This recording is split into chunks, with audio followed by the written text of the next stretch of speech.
Week 16 almost over. Playoff seeding more confusing than ever. Croc and I will take you through those scenarios today, including the dreaded three-way tie scenario for NFC wild card slots. And COVID, it's still around. Will it affect the 49ers the last 2 weeks? All that coming up right now.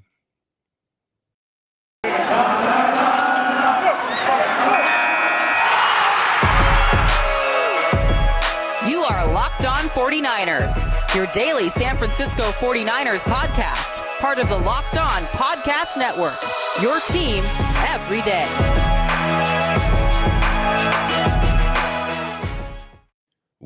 Welcome to Locked On 49ers. Brian Peacock and Eric Crocker with you at BD Peacock at Eric_Crocker. I think we'll have time to dip in the mailbag as well a little bit today. The Niners, Croc, made things very difficult on themselves, losing Thursday night to the Tennessee Titans. We covered that game. I don't think we need to go there anymore. You can go back and find the Rapid React podcast from that we recorded right after the game Thursday night. Not an ideal situation for the 49ers. They now don't control their own destiny to get into those playoffs, even though they do have some tiebreakers against teams like the Vikings and the Eagles. So we've got to get into those playoff scenarios, Croc. And you can tell Croc's in his car right now. What city are you in, Crocker? Because you've gone from Arkansas to Sacramento. I think Modesto last time I talked to you, LA, and now where are you? I am now in Stockton. So I'm in Stockton. Just stayed at a hotel. Not ideal. The Wi-Fi is trash in there. I'm really a mess. I don't have any real setup. So I have my grandparents' car. So at least I've been driving that around. So I'm like, all right, I can record in here, but I don't have my headphones. I'm all over the place, but I'm still here to talk to the people. Oh, yeah, we got to get to this. And there's a lot of questions from a lot of fans for various reasons right now with these 49ers who are 8-7 heading into week 16 and the Houston Texans. All right, let's start with playoff seeding, Croc, because there is just an absurd amount of scenarios here. And the Niners looked so good because, of course, they have tiebreakers. But for some reason, we got to talk about this first, straight up. How is it possible, Croc, that tiebreakers just stop mattering if a third team is involved? Shouldn't the 49ers automatically get it over the Eagles, even if there's a 5-way tie? Shouldn't they get that? That should knock the Eagles out right away, right? But it does not, apparently, when it comes to playoff seeding, when there is a 3-way tie. So one thing the 49ers fans out there should be rooting for, first of all, it's for the Dolphins to beat the Saints on Monday Night Football, but for the not to end in a 3-way tie, because that situation hurts the 49ers, even though they've got tiebreakers over teams like the Vikings and the Eagles. Yeah, I mean, I was just as shocked as anybody. I didn't really see it until this morning that the 49ers could win out and still not make the playoffs. That was kind of shocking to me. I thought maybe they just had to beat Houston and you'll be in, especially with the tiebreakers owning it over the Vikings and the Eagles. Did the Eagles beat the Saints or something? No, it just doesn't matter. The tiebreakers just don't matter when it's a 3-way. Or the head-to-head just don't matter anymore if it's a 3-way. It's the most insane thing. Yeah, so and the Saints played the Dolphins on Monday Night Football. The Eagles did beat up on the Giants a little bit, 34-10 Sunday, 31 unanswered in the second half of that game. It was 3-3 at halftime, and they beat them 34-10. What's the point of owning a tiebreaker if it doesn't help you in all situations?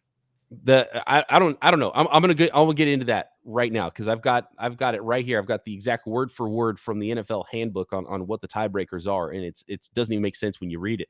And by the way, the Rams did beat the Vikings 30-23. Rams now in first place in the NFC West, ahead of those Cardinals who lost to the Colts Saturday, and the Vikings now 7-8, so one game back now of the Niners and the Eagles in the NFC Wildcard, and it depends what the Saints do tonight. They'll be 7-8 or 8-7 after they play the Dolphins. But let me read this to you, Croc. I'm going to read the whole thing from the tie-breaking handbook here from the NFL, and you tell me what you think this means.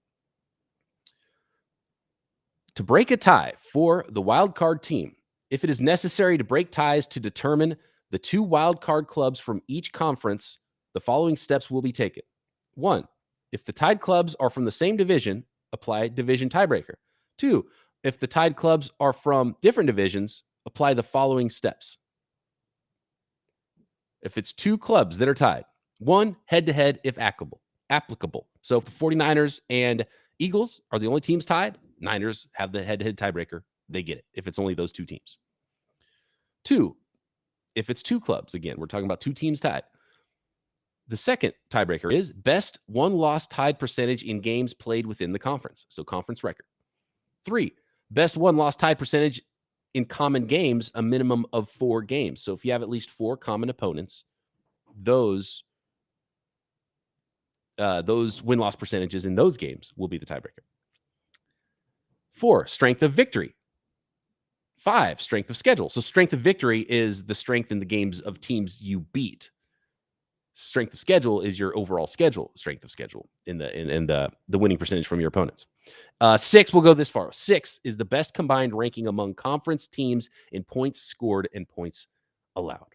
But the main thing to take away from that is head-to-head if possible. 2 is conference record. And usually that's enough to break a tie. Right now, the 49ers would win that tiebreaker against the Eagles head-to-head because of the head-to-head. And if it's the Saints that they're tied with, they would lose it based on conference record by 1 game, I believe it is right now. So that is if there's 2 teams tied. Now let me read if it's 3 or more clubs tied. And you can go to the NFL rules handbook and read this for yourself. If after I read it, it stops making sense to you guys out there, and I would not be surprised. It makes me cross-eyed trying to read this. The 49ers, by the way, their conference record right now is 6-5. They have 1 more game against the Rams in the conference, by the way. So the 49ers, if they beat the Rams, will have a 7-5 record in the conference. The New Orleans Saints, the New Orleans Saints are 5-5. So the 49ers do not have this tiebreaker against the Saints for conference, or the 49ers would have the tiebreaker against the Saints in conference record if both teams won out, and they have it currently by a half a game. All right. So if 3 or more clubs are tied for the wild card, 1, apply division tiebreaker to eliminate all but the highest ranked club in each division prior to proceeding to step 2. The original seeding with the division upon application of the division tiebreaker remains the same for all subsequent applications of the procedure that are necessary to identify the 2 wildcard participants.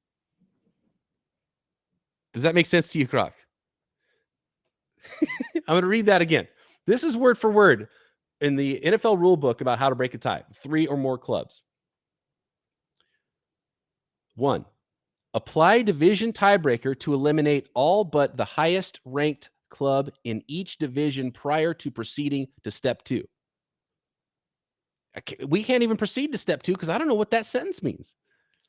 The original seeding within a division upon application of the division tiebreaker remains the same for all subsequent applications of the procedure that are necessary to identify the 2 wildcard participants. Head-to-head sweep is then number 2. That was all number 1. 2 is head-to-head sweep. Applicable only if 1 club has defeated each of the others or if 1 club has lost to each of the others. So the 49ers could win a 3-way due to head-to-head if the 3 teams are the Vikings and the Eagles, but not if the Saints are involved because the Niners didn't play the Saints. That makes sense.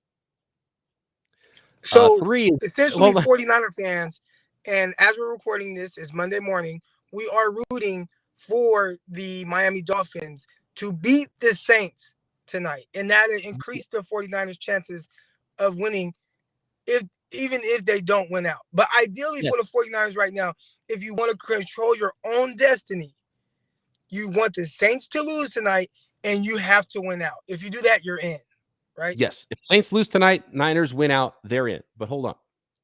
A couple of more notes here on the 3-way tiebreaker. Number 3 is best win-loss tied percentage in conference games, so conference record. Best win-loss tied percentage in common games, minimum 4, and then then 5 is strength of victory. So it kind of goes back to what it was for the 2 teams. But if none of that made sense, basically what happens is the 49ers, at 8-7, 8-7, and 7-7, Saints have 3 games left. If all 3 of those teams win out, 49ers, Eagles, and Saints. They'll all be 10-7. And that would be the scenario that the 49ers do not make the playoffs, even though they have the head-to-head against the Eagles. They would actually not make the playoffs due to NFC record. 49ers, Saints would go to, so the 49ers and Saints would move then to, wait, hold on. Right, yeah, so the Saints after this week have 2 more games, so they would end up tied with conference record with the 49ers. So then that would be a tie. So then it would have to go to the next, which is common opponents, where the common opponents between the 49ers and Saints right now, the Niners are only 2-4 in those games, and the Saints are 3-3 in those games. If it did go to the next tiebreaker, which is record versus common opponents with at least 4, and they have 6 common opponents this year. So, and for those wondering, those common opponents are the Packers, Washington. No, wait. The Packers, the Falcons, the Titans, the Eagles, and Falcons twice. And that would mean the Saints beat the Falcons in week 18. And that would put them over. That would make them 3-3 against those teams that the 49ers are 2-4 against common opponents. So, 3-way tie, 49ers, Eagles, Saints, Niners are out. 2-way tie, 49ers are in. So you're rooting for a 2-way tie if you're the 49ers. Here's what's crazy, though. Since there's no head-to-head between the 49ers and Saints, if it's a 2-way tie, you would want it to be with the Eagles and not the Saints. So in a way, it would be better for the Saints to beat the Dolphins and win out, and then the Niners end up tied at 9-7 with the Eagles for the 7 seed, because then they would get in. But if the Saints... Oh, hold on. But if the Saints lose one of those games, so they're all 3 at 9-7, that would mean the Saints... Hold on a second. Let me find the Saints' schedule again. There's too much to be juggled here to figure all of this out. So if for the Saints to end up 9-7, if they lost this game to the Dolphins, but then win Panthers-Falcons, then they win those 2 NFC games. So that would mean that the 49ers, if all 3 teams are 9-7 or 10-7, the 49ers would still be out. 9-8 or 10-7. Excuse me. Yeah, 9-8 or 10-7. Yeah. But if to get to 9-8, the Saints beat the Dolphins but lose to the Panthers or Falcons, that would affect their NFC record.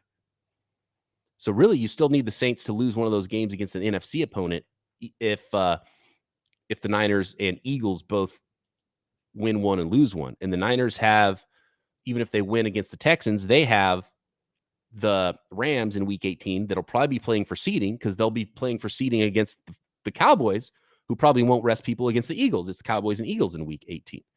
So there you go. And it's next week for the Eagles. It's Washington. So there's a lot of help that the 49ers still need now, because they did lose that game on Thursday to the Titans. That's the big takeaway. And if the 49ers are tied with the Eagles, they will have the tiebreaker. If it's a 3-way tie with the Saints and Eagles, depending on which game the Saints win or lose, the 49ers could be out. Real quick, how on earth are the Saints with really no quarterback throughout this year? I mean, they played with Jameis Winston for a couple games, and then we're talking about Taysom Hill. He was bad. You have, I think they played with Simeon, and I think tonight it's a different quarterback. I think it's the kid from Is it Jake Fromm? No, Fromm. Fromm's a different team. Fromm is the New York Giants. It's Ian Book tonight. Hold on, actually, that's a great. Ian Book, that's same thing. I mean, okay, go ahead. Go. Sorry. That's a great tease, because we got a break here. That is a great tease. Let's talk about the Saints. Who's their quarterback? How they're even in this thing still, and the fact that the 49ers aren't blowing these teams away in the standings, and aren't walking into the playoffs. That's another conversation. Let's talk about that. Let's talk about the risks of COVID. I'm a little bit worried about for the 49ers these last couple of weeks when things reconvene now at the 49ers facility after players went all over the country to do things on their off days. And see if we can get some questions here to finish up this episode of Locked On 49ers. Oh, such a great Christmas holiday. Lots of treats. I mixed in some Built Bars to hopefully not put as many calories on as you potentially could during a holiday season. Most Built Bars contain only 130 calories, only 4 grams of sugar, only 4 grams of net carbs, and a whopping 17 grams of protein. Compare that to a candy bar that usually has around 240 calories, 30 grams of sugar, and dozens of net carbs. Built Bar is the protein bar that tastes like a candy bar, maybe even better than a candy bar, that has tons of new flavors. You can probably get some of those holiday flavors that are still around, but it's the new year, so that means New Year's resolutions. So if yours is about getting fit or eating healthier, make sure you include Built Bar in your healthy 2022 plan. You want to eat healthy, but it just gets so boring by like week 3. You might be thinking, this is just not worth it. Where's the chocolate, right? But Built Bars are covered in 100% real and delicious chocolate. Even if you're not a huge fan of working out, you can at least eat something that tastes good and is good for you. You get the best of both worlds. It keeps you satisfied because of all that protein, but you keep the sugar down. You keep the carbs down. It's even got some fiber in there. So that way you enjoy a delicious Built Bar, and you can almost count it as a workout. I sometimes do. And so many great flavors, aside from the holiday flavors, some standards, coconut almond and peanut butter brownie and raspberry and cookies and cream. So go to built.com, use promo code Locked15 to get 15% off your order. That is promo code Locked15 for 15% off at built.com. All right, Croc. Those New Orleans Saints. I want to say, look, I mean, they're starting a rookie 4th-round quarterback, Ian Book, out of Notre Dame. And a lot of people are even surprised that Ian Book went as high as the 4th round. Sean Payton can coach up quarterbacks. But this is his first NFL action against a pretty good defense in the Miami Dolphins in a playoff push. It'd be a heck of a story for the young player. Miami on the road favored by 3 points. And I want to say that throwing your rookie quarterback out there may not be the best way to go win a game and make a playoff push in the NFL. And you would think that the odds are stacked against them. But remember, this is a Saints defense that allowed Tom Brady a grand total of 0 points recently. So first of all, take the under on this game with the Dolphins and Saints, but you can't count the Saints out, even with their rookie quarterback, even with the guy who was at the bottom of the depth chart behind Hill and behind Simeon and behind Jameis Winston to start the year. The Ian Book-led New Orleans Saints. That's the team the 49ers are fighting to get in against. They're fighting to get in against an Eagles team that the Niners beat pretty easily earlier on in the season, even though the scoreboard didn't look that lopsided. The Eagles were a bad team for most of the year, and they're playing some good ball right now. But like the 49ers shouldn't even be in this situation to potentially be knocked out by some silly tiebreakers at this point in the year, right, Croc?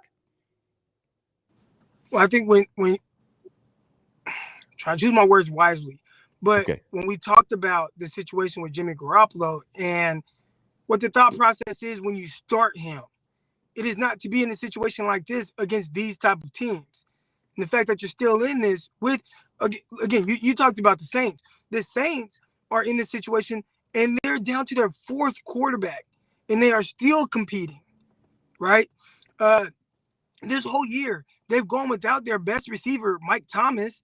They haven't had him the whole year at all. They're playing all these receivers most of us can't even name. Callaway, I believe, out of Tennessee. He was an undrafted guy. He's been okay. Lil Jordan Humphreys, I think he might have been either super late round pick or undrafted out of Texas. You know, this isn't like a loaded team, but even then they're just figuring out ways to win. And I look at this 49ers in the situation with Jimmy Garoppolo. That's not, I can't believe that. I don't think that's what Kyle Shanahan, thought like this situation would be, that when he's decided to go with him at the quarterback position. So it's really interesting and kind of mind-blowing that you are in the same conversation as these teams, even Philadelphia, who's been playing with Jalen Hurts, he's been up and down. He's had some solid moments. He's had some decent moments, but we saw him 49ers play them live. Like, he's not great. So how are these other teams able to get as much out of their situations as the 49ers are with a quarterback like Jimmy Garoppolo, who you are supposed to be much better with?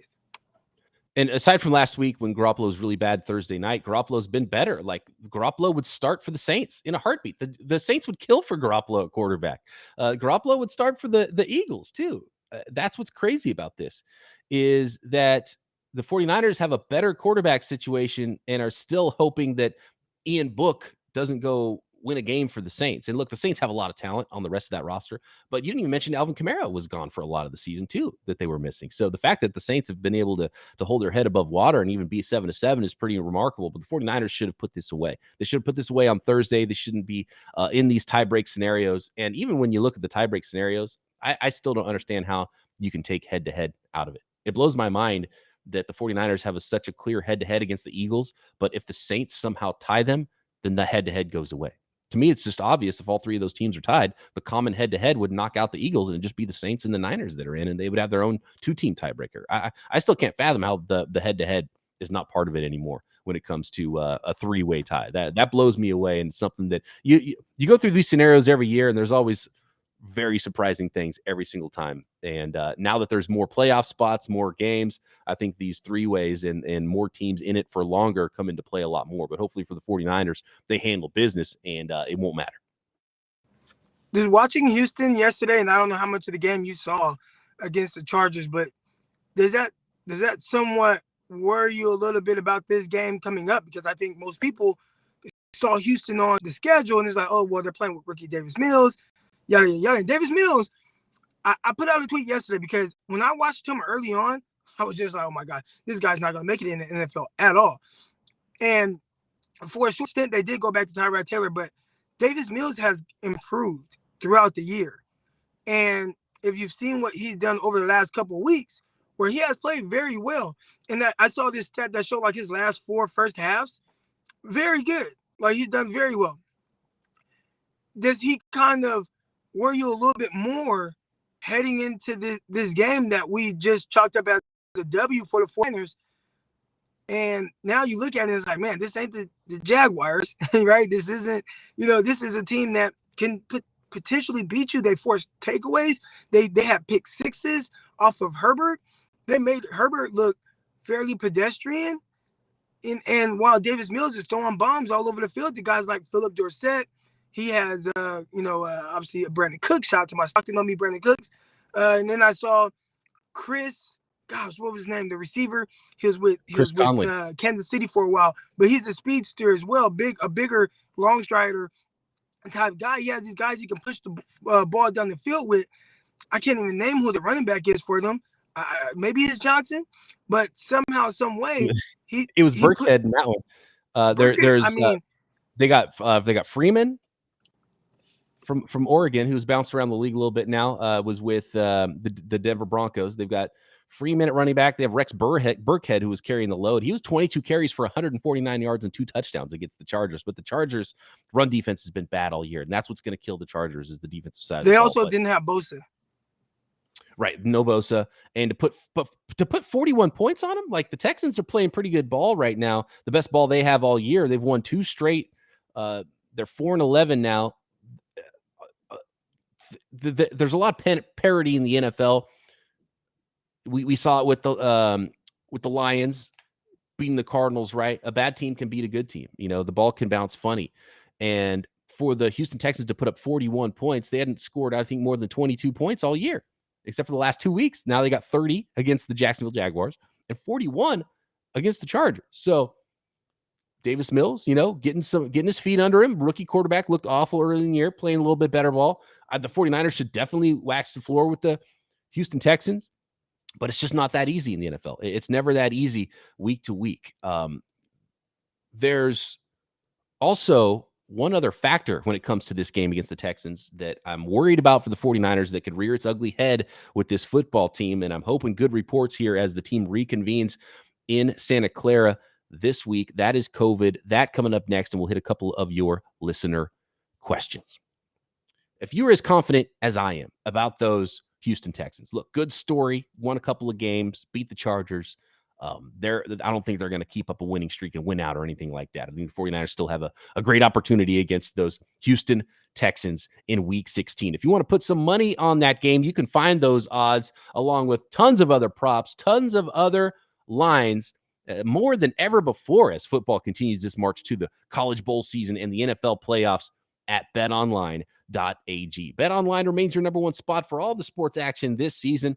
Head over to the website, use your mobile device, sign up today, and receive your 50% welcome bonus on your first deposit. All you got to do is use promo code LOCKEDON when you sign up to receive that 50% welcome bonus. Not only football, we've got college hoops, pro hoops, NHL, boxing, UFC, your favorite Vegas casino games, blackjack, poker.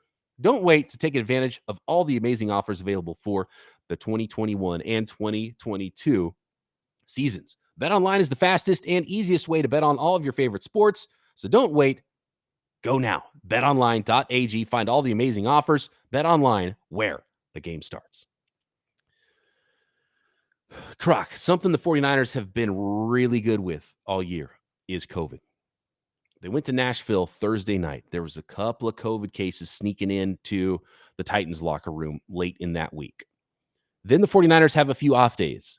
And then you've got players that can, fly anywhere around the country, spend some time with their families, which is really awesome for them to have some days off.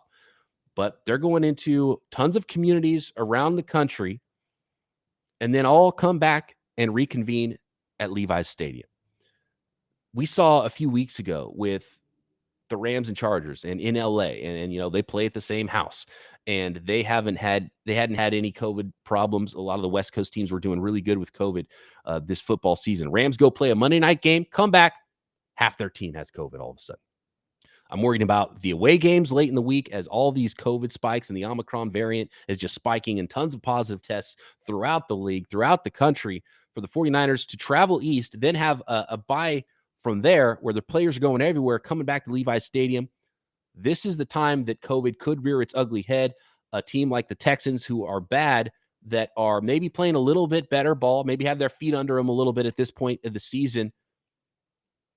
That worries me a little bit that they could be a perfect storm of just a bad scenario for the 49ers to somehow lose some key players and lose this game to the Texans and say goodbye to their playoff chances. That worries me a little bit. So the COVID thing, we're not out of the woods yet, even though I think for most of this year, the safest place in the country to avoid COVID has been the 49ers facility. Like Santa Clara has been the best place. The Niners had not sniffed it since August, which is pretty amazing. And that worries me. They're almost due to have COVID cases. And so that's one hurdle that we're gonna have to find out about this week as those players are tested when they come back to the facility and start practicing for this week 17 matchup.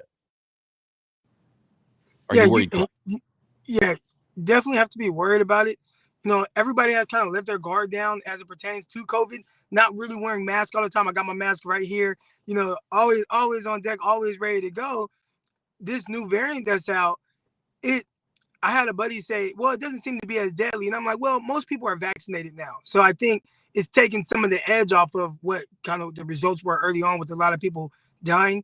But it's there. And the NFL rules, they aren't prejudiced with their, COVID rules and things like that. If you get COVID, you have to go into the protocols, whatever that is. Now, they did change the rules a little bit in their protocols to make it to where people can come back sooner. But even then, that still hasn't helped enough. We've seen a spike in just these teams, not just, we talked about around the nation, right? It's a crazy spike right now. But even with the teams right now, every week it seems like teams are playing without so many guys. And even go back to last year, we saw little instances. I remember the time where Trent Williams, Deebo Samuel, Kendrick Bourne, Brandon Ayuk, those guys all had to miss that Packers game. But for the most part, you don't see it take over like what we've seen this year with just teams missing out. I forget what team it was that went out there and was missing like 20 guys due to COVID. Like, that's crazy. It's crazy, yeah. And the 49ers would have an opportunity to maybe, if a game got moved, like obviously there hasn't been any cases yet. So, it was just sort of, we're sort of hoping, just knowing that that's a possibility, that's out there. And I think the worst possible scenario for the 49ers is if there's any players that are unvaccinated. And I know they have a pretty high vaccination rate. I don't know what that number ended up being, but I think it's pretty high. But if a player, say, on Thursday tests positive and he's unvaccinated, that would put him out for 10 days minimum, according to the league, for players who are unvaccinated and test positive, which would mean he would for sure miss not only the Texans game, he would miss the Rams game, and he would miss the end of the regular season. So if there's any important players on the 49ers that are unvaccinated and they test positive late in the week, that's the end of the regular season for them. So that's another thing to keep in mind. And we've seen that happen with a couple of teams here, like Cole Beasley late in the week, famously unvaccinated. He'll miss 2 games because of that. So that's still crossing fingers there and hoping everybody did their, hopefully everybody's vaccinated on the 49ers and everybody did their part in trying to be as careful as possible. You can't do everything, and hopefully there's not a lot of positive cases, or hopefully there's still 0 positive cases for the 49ers when they reconvene at Levi's Stadium and at the 49ers facility in Santa Clara to get ready for week 17. But the possibility is out there, and I just kind of wanted to prepare some fans for it, because just the likelihood is high that someone's going to get positive, and you hope that doesn't spread before they have, but they don't get into meetings with that positive, and that starts to spread to entire rooms, because that's when things get really silly, is when it starts to knock out an entire room of players and an entire position group. Questions, Crocky? Most of the questions, to be honest, are about this tiebreaker. Like, it's convoluted, it's hard. I read what the league said 10 times in the handbook and it didn't really understand what it meant. I had to have other people break it down for me. And I think we got it right, but who knows? Maybe we'll find out later on after this week that we even got that wrong with the tiebreakers. And who knows? Maybe in a 4th team could peek its head back in with the Vikings, and we could have a huge tie. You got something, Grant? Yeah. So this is what I'll say about the tiebreaker and all that. And it's similar to conversations I've had over the years with my wife, right? There's been time where we're tight with money and we have to figure out, like, okay, got to pay this bill or got to pay that bill, which one? And my wife gets all worried, financially and stuff. And my response typically was, listen, all we can do is control. We can control, and we'll figure it out, and the rest will play itself out. So just do what we can do, and we'll be all right. And when I look at the 49ers in the situation in a 3-way tie, all the 49ers can do, if you win out, and then we'll see how it all plays out. So if 49er fans, that's maybe not the most comforting thing to hear right now, but at the end of the day, they've backed themselves into this corner. You didn't handle business throughout the year. There have been opportunities for you to really take control and win games, and you didn't do it for whatever reasons. So now you're in this situation. The best thing for you to do is beat Houston, beat the Rams. If you do that, you should have a better chance. If you lose one of those, you're probably you might be in trouble. And then you just leave it up in the air for all these other circumstances. And then comes the conversation of, we played Jimmy to make the playoffs, and if we don't make the playoffs, and Trey Lance I don't even know the last time Trey Lance had a meaningful snap. I know he handed the ball off a couple of times against the Jags. Oh man, that's going to be a big conversation throughout the offseason. And a big and not just for Trey Lance and stuff like that, but just this whole draft class in general. What's the right way? What's the wrong way? You draft a generational talent and Trevor Lawrence, and he goes to the Jags, and what that looks like, and firing that head coach, and Zach Wilson with the first-year head coach that's a defensive guy. What does that look like? Trey Lance, the FCS guy. Mac Jones, the pocket guy. I mean, this is it. Davis Mills, the 3rd or 4th round pick, whatever he was. There's going to be a lot of conversation around this class.